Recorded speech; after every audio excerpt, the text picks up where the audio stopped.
Welcome back to Burning River Bushcraft. Today we're going to look at the cold steel big bore blowgun as a hunting and survival tool. So about 30 years ago as a kid I did have a blowgun. I would say this is more of a toy variety. They're still out there. It's definitely a smaller diameter tube, usually shooting a straight hardwired dart. The cold steel big bore blowgun is an entire different animal. I purchased two of these things. They're both 5-footers. One's my son's, one's mine. This is the standard 5-foot 2-piece blowgun. So they unthread. So both blowguns break down, into approximately 30-inch pieces. Now it does come with a cap on it. That's kind of critical if you're using this like as a walking stick, walking through the woods. You definitely don't want to get anything into that. And like I said, this is a very fine pitch thread. So when this thing does thread together, it's straight as an arrow. The accuracy and power really impressed me out of the box on this thing. We opened them both, and within 5 minutes, we had the porch lights on. We were shooting in the dark off the porch, hitting pop cans, 10 yards, instantly, first shots. It was really amazing. And the power that comes with these things, it'll really blow you away. This definitely has taken the blowgun from a toy range into real hunting power. So like I said before, we did get two models. We got the standard 5-foot takedown model in the Tim Wells edition. Now, I'd never heard of Tim Wells before, but I did find his YouTube channel when I was looking up blowguns, doing some research. The guy's incredible. He's killed, wild hogs. He's killed antelope. The guy kills everything with these blowguns. Just because he can do it, that doesn't mean I can do it. So I was a bit skeptical, so I thought I'd buy one and try it myself. Now if you're going to do the two models side by side, the green one is the Tim Wells edition. So it's got a little bit bigger mouth guard on it, a little more contoured. Both of them have a quiver. And then the Tim Wells model has a lower grip. The other one does not. And then this slides up and down. I can adjust that to wherever's comfortable for me. But performance-wise, they're identical. So one area where Cold Steel really got it right was the darts. Now this is the standard bamboo dart. Now this is a 62 caliber, and they have all got this orange fletching type cone that gives a good air seal in the tube itself. Now I ordered extra of all the darts, and I'm not exactly sure which gun came with which darts. I believe this only came with the standard 5-foot blowgun. I underestimated these. I didn't want to order any more of them because of all the other options that look so much more attractive. But these are really a go-to dart. They're super accurate, not really durable, but for normal target practice like shooting at boxes and stuff, these worked out really great. I would suggest if you purchase one of these to pick up more of the standard bamboo darts. The next step up, and I believe this came in both sets, so I think both blowguns came with this, is a mini broadhead. So this is metal, a lot heavier duty. The plastic cones still break on these, so that's going to be a common fault with all of the darts. But you can see that broadhead, we're starting to get into the actual hunting implement now instead of just poking something with a piece of bamboo. But the Tim Wells model definitely upped it quite a bit. So this is the standard broadhead. This is the Tim Wells edition. So now we're talking serious. This is a major piece of steel flying through the air. It's longer, heavier, but the cutting diameter on this is really crazy.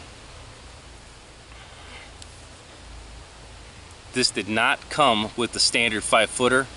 These were available separate. I think I bought an extra 100 of these, but these did come with the Tim Wells model. Now I believe both models came with this. I'm not 100% certain, but this is the Stunner. This is a flat tip, basically like a judo point for an arrow. So you've got a larger area to impact. Crazy accurate, and these things, they don't seem like they weigh much, but they're so big around. The mass that these things hit with really is pretty impressive.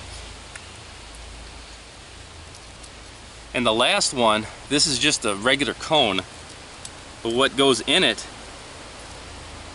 are these mini Fletchites. So this actually opens up into a shotgun pattern when you shoot it. Now I haven't used these yet. I wanted to get away from the house because you can just see these are going to get lost.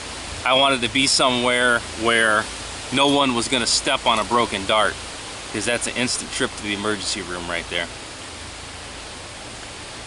That was one of the key features with the bamboo, is this was a nice thing to practice with where people are around, as opposed to a monster like this. So let's be realistic about something. We're talking about shooting something with a blowgun. So you better be within 10 yards or less. So that's a common practice distance for me, is around 10 yards. So to load these, you actually have to press it in past the mouthpiece. That would stop you from accidentally inhaling and you know, pulling the dart back into yourself. That would be a bad thing.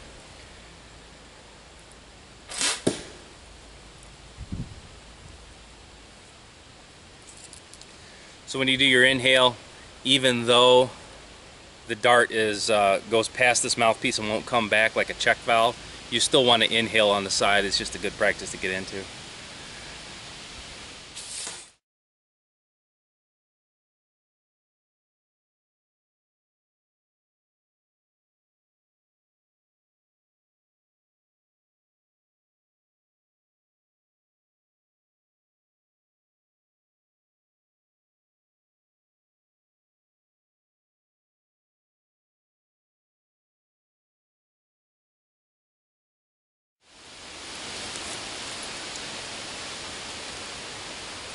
So the darts do hit drastically different because they weigh so much different.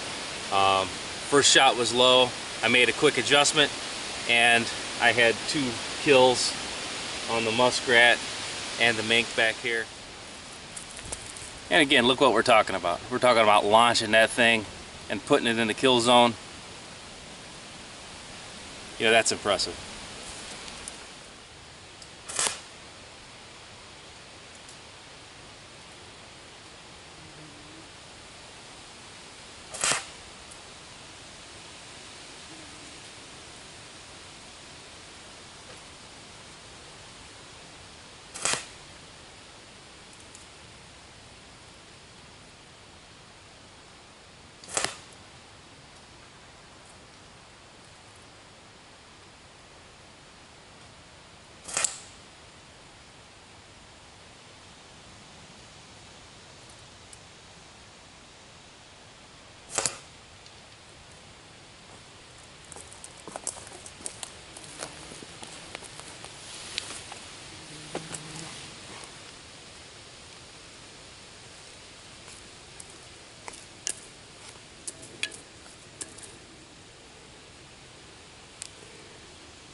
A blowgun Robin Hood.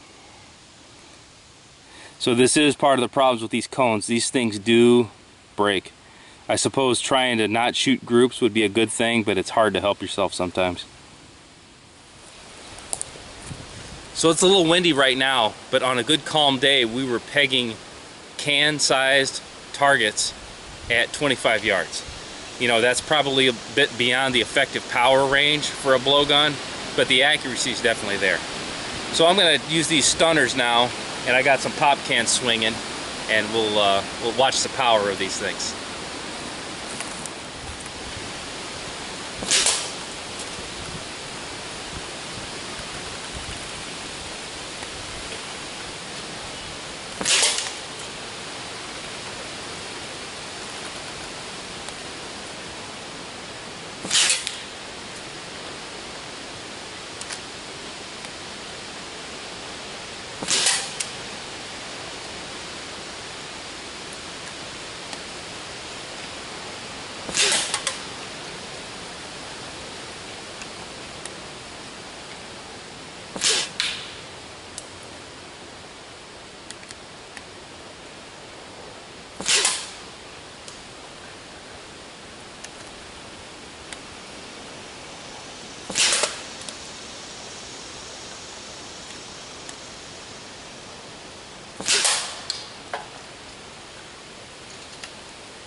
So you see a 62 caliber hole got punched through that aluminum.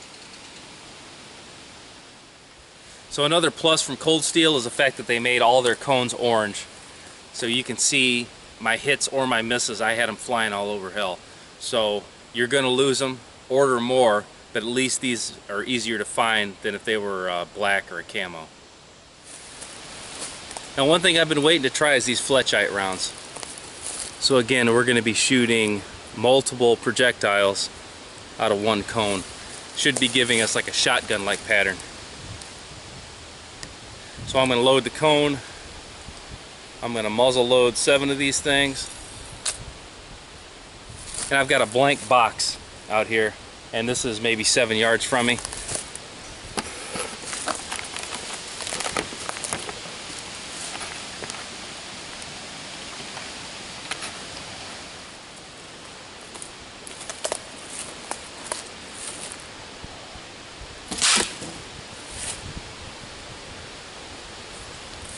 That's actually pretty cool. I'm going to show you here on camera. Now, like I said before, the darts are all different weights, so it takes you a little bit to get them sighted in. So if you were focusing on hunting, you would want to get one dart and practice with that. Because this is multiple smaller diameter wires, I shot high because it's going a little bit faster. So I clipped the top of the box. I got 3, I believe, in the box, and the rest of them stuck in a tree.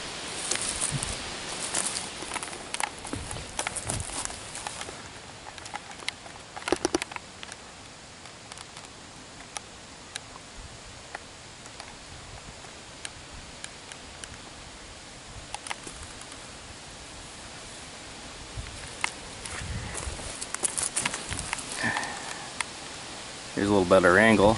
So I had 3 in the box and 4 in the tree.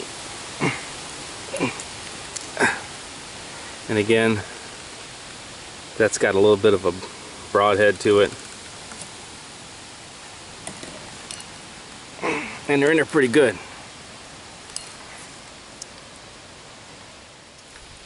That was pretty cool. I'm going to load up and try that again.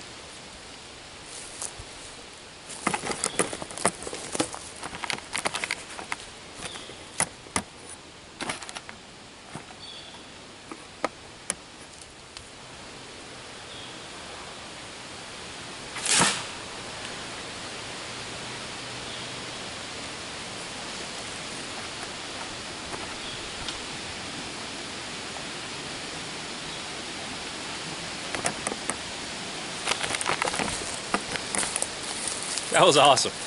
I gave it a better puff that time, a little more power behind it, and I aimed at the bottom junction of the box. I was expecting a rise, and I hit right about point of aim. So, you know, that could have been operator error on that first shot. Maybe also how well the darts pack onto that cone might affect accuracy on this. But again, you're looking for a pattern.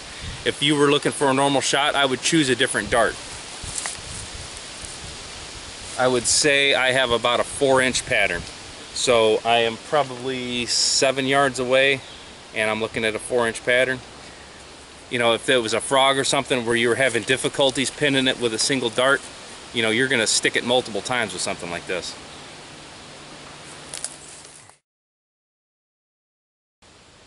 So between the two, it's kind of hard to say. I'm happy with the Tim Wells model. It was a little bit more, but the dart selection was a little bit better. As far as functionality goes, the standard 5-foot and the Tim Wells are interchangeable. Let's be clear on this. This is no toy. My son shoots one with me when I'm around. I let him shoot the bamboo skewers when you know, he's not with me. But the broadheads, the Fletchites, anything sharp like that does not get used unless I'm around. Not so much concerned with ricochet or him shooting something improperly. I'm more concerned with the orange cone breaks off the dart and now you've got a hypodermic needle, you know, with a 1/4-inch broadhead somewhere where it shouldn't have been shot. So that's something to be aware of. Now, as a hunting tool, absolutely this thing will kill game. If you rely on this thing in an emergency situation, God help you. That's all I got to say. You know, it's 5 foot. It's about the same size as an unstrung 1-piece fiberglass bow. I'd rather have a bow than this all day long. It breaks down, you know, so does a gun, if we want to get right down to it. But this isn't in that realm. This is more of a primitive weapon, something fun. And boy, let me tell you, these things are entertaining. You know, we had the whole family out there shooting boxes and cans the first couple days this thing came in the mail. Around camp, it's dead quiet. So, you know, if you were deer hunting, it's dove season right now, something where you wouldn't want to be shooting, plinking, making noise, this thing's great to have around camp. You know, it's entertaining and it will put game on the table, but this is not something that I would rely on. This has been Jamie Boggs with Burning River Bushcraft. See you next time.